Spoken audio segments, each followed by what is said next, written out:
You want to do this Groton man story real fast? That's what we're getting into. Oh, everyone can understand this. Anyone who's been married. And this guy was married for 29 years. 29 years. The guy was 51 years old. Married 29 years. Do a little math, Opie. 29 years? How old was he when he got married? How old is he now? 51. Married 29 years.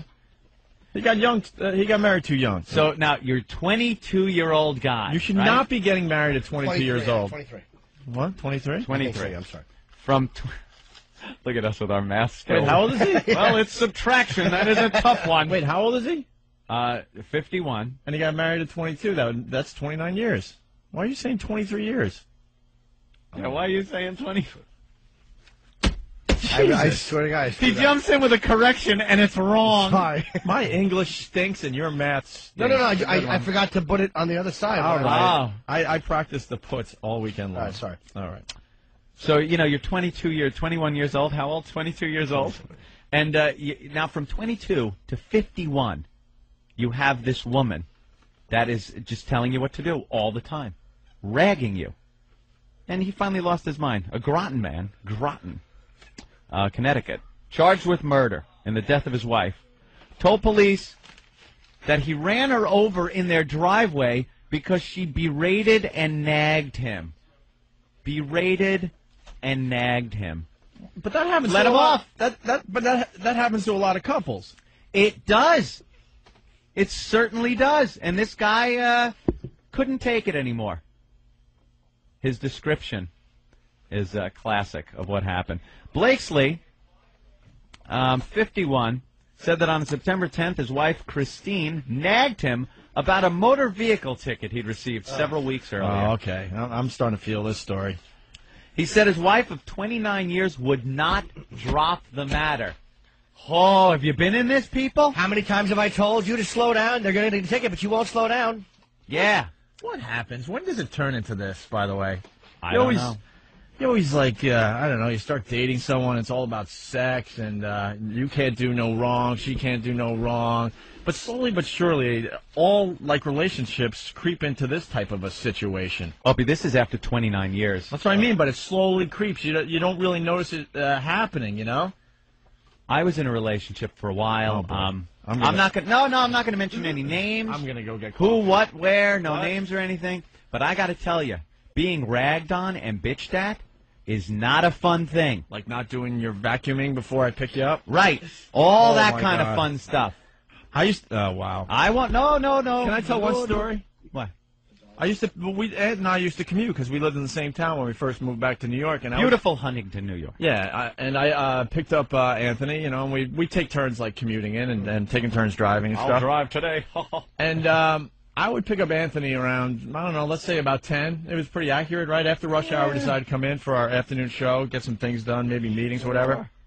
And I'm thinking Anthony is not a morning person, so if I'm picking him up at 10, he had to have gotten up maybe 9:15. Yep. Seriously. Absolutely. And I would pick up Anthony, and this was more than once. Like, Anthony would be at the front door, and his ex would be yelling and screaming at him. Yeah. Yelling and screaming at him. And I would get pissed off, and he would get in the car, and I'm like, what could you have possibly done wrong? I know you've only been up for 45 minutes, maybe an hour. You know how much stuff you could do wrong in 45 minutes? Are you kidding? Do you know the earth-shattering messes you can concoct in 45 minutes? I remember one time is because you didn't vacuum. I used to smile when I walked out to get into that car to come to work. Oh, would I smile. I was done for the day. And then Opie and his funmobile showing up at your house like, whew. Yeah, whoo, here we go. And then after the show, I would hang out and play video games until all hours of the night. Oh, yeah. Oh, no. Hello? I know. Yeah, meeting. I got to take a leak. Yeah, another meeting. Oh, this one's going on and on. I don't know, we got to meet with people again. We got in trouble, but I'll be home. I'll be home in, like, November. Is that okay? Why did I pick the month it is? What an idiot. What a fucking idiot. And none of us noticed. For this bit, the day is September 19th. Yeah. But I remember one time you came into the car. I'm like, what'd you do wrong? Well, I was supposed to vacuum before I left for work. I think I was supposed to take out the garbage. Or I think that was it. I think that was my job. All right. Something like that. But I won't mention any names of this relationship, but it was just a constant ragging. And there were times where we would go out, and this girl would get a little intoxicated, Opie. A little drunk. Sorry, I had something in my mouth. Yeah. And I would say, before we even went out, I would say, look. I'm going to check my messages. I would say, someone look, might have called look, while we were on break. Please, I'm begging you, even after you're drunk, try to keep this in your head. Whatever you're going to start arguing about isn't important and does not need to be pursued. Does not even need. So we're going out to have fun. It's going to be fun. Let's go out. We'll tip a few back, but keep it light and airy and fun. Sure. There's nothing to argue about. And there's nothing to argue about right now, right? Yeah. Okay. So nothing important is going to happen while we're out drinking. So let's remember that and keep it. Let's fast forward 4 hours. I'll say 4 hours. You motherfucker. No, because you don't clean. I do every fucking thing. All right, I'm like, remember the conversation? Do you remember? Just fuck yourself. Oh, Jesus Christ. I'm going to be sitting over here for I'm a in while. living hell. This is unbelievable. And, occasionally you do get it in your mind.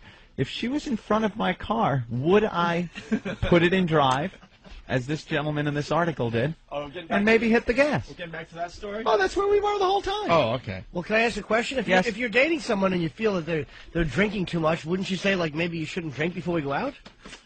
No. Can I say If something she's else? not drinking, Can I add? and I'm not drinking. Can I- and I had a drink. Can I say something else? Yeah.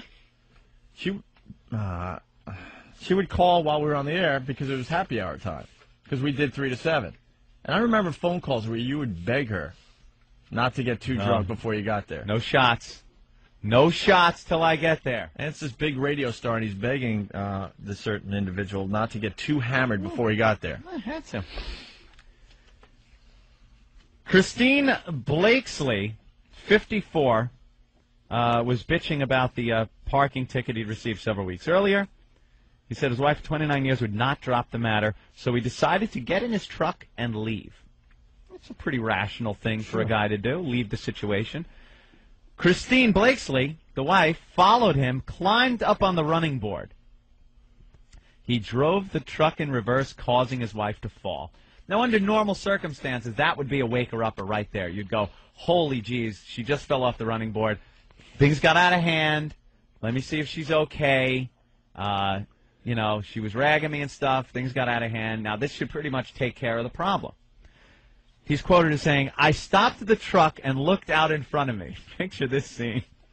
Blakeslee said in his statement, my wife was there in the headlights. She was kneeling with her hands in front of her. Small pause. I stepped on the gas.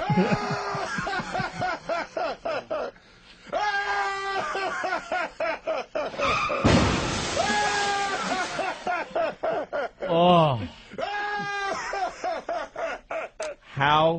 How great is that? I stepped on the gas. She never looked up. I just wanted to make her stop. I didn't think about the consequences. He just wanted to make it stop. That voice in his head. Just make it stop. That voice. Parking ticket. Back. Stop. Back. I told you so. Just holding on to the running board. Probably turned and looked at her face pressed against the window. What are you doing? I told you. Where are you going? Get back here. I stepped on the gas. She never looked up. I just wanted to make her stop. I didn't think about the consequences. I heard a thud. Then I thought I heard her scream. I didn't stop right away. I stopped when it came to me that I hit her. I kept thinking, oh, my God, I just killed my wife. He said he returned to the house. And what did he do afterwards, Opie? Did he call 911? Did he check on her? Did he freak out? He went to sleep. He finally could sleep. It was finally quiet. First night of peaceful sleep. And I'll tell you Wait, another. she's like just dead in the driveway? She's dead in the driveway. And he's like... He's snoozing away. Let me tell you another treat that some guys have to go through. I gotta go to sleep, but there's a fight going on. You're in bed. You have to get up for work. You're in bed. Is this a real story? Trying or is to this sleep. Something that you've heard? Let's just say I might be familiar with this certain situation. All right, I'm going to go sit back over here for a while. There's been a drunken argument. You're trying to rationalize, but it's like rationalizing with a pumpkin or a porcupine or a cactus. You know, try to rationalize with it. It's not going to listen. So you finally decide it's time for bed. Yeah. It's time for bed. You got to sleep. My God, you got to sleep. It's 6 in the morning, and you're going to bed. Climb into bed. You're all aggravated, but maybe you could just relax long enough and go to sleep. From downstairs. Fucking idiot. Son of a bitch. Why the... God, stop! Fucking prick! Goddamn son of a bitch. Oh, never lift a fucking word out. You son motherfucker. Now you're trying to sleep. Holy yes, even Jim's uncomfortable. Now you're trying to sleep. And this is all going on, and you're trying. I hate these stories. And you think in your head, do I just lay here and hopefully fall asleep? Or it's a fine line. Do I wake up and continue this argument that now will put it into hyperdrive? Can I throw something else into this mix? Yes. When that's going on and you're upstairs, part of you's got to be thinking, she might stab me. Yeah, there were some times you would serious. actually think something might happen. Yeah, all kinds of thoughts go through your head. But you know the best thing is to stay in bed and try to go to sleep. Because you've tried them all before. You tried all this. You get up and continue trying to rationalize. It just goes on and on. It doesn't end. And then, when you finally do sleep, and she sleeps and everyone wakes up, it never happened. Hey, how you doing? Morning! Morning! Morning! You're living with, what's her name from Misery. And then, Kathy Bates. Yeah, Kathy Bates. A young version of Kathy Bates. Morning! Morning! And you're like, you. And you're like, where's Opie? Beat the horn, Opie, please. Honk, honk. Oh, I gotta go. It's time for work. You know I was your savior, Why are right? you leaving at 8 a.m.? You haven't acknowledged lately that I was your What? savior. What?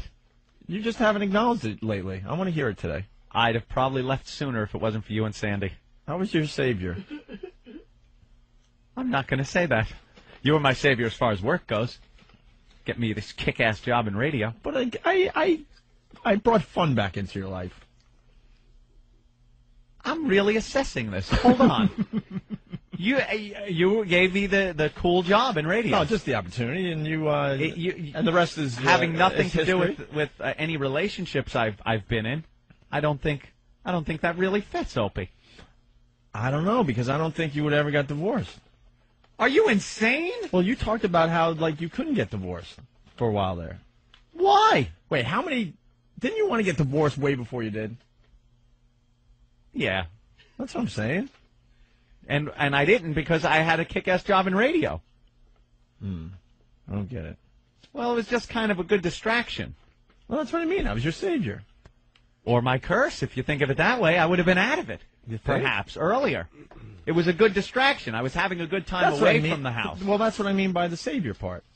I gave you a nice distraction. Because Is your blood on your hands and on your feet, Stigmata? My savior? this is what the point I'm getting at is that I think I know you well enough to know that you realized early on that you weren't in the greatest relationship, right? Yeah. But you also had a shitty job. So you had a shitty job, then you had this going on at home. Yeah. But then you got into radio, so at least it gave you fun, and a distraction. I think I'd have walked away from the entire situation earlier. The job, the woman, everything. If I was still in that crappy job. Okay. I think it would have really.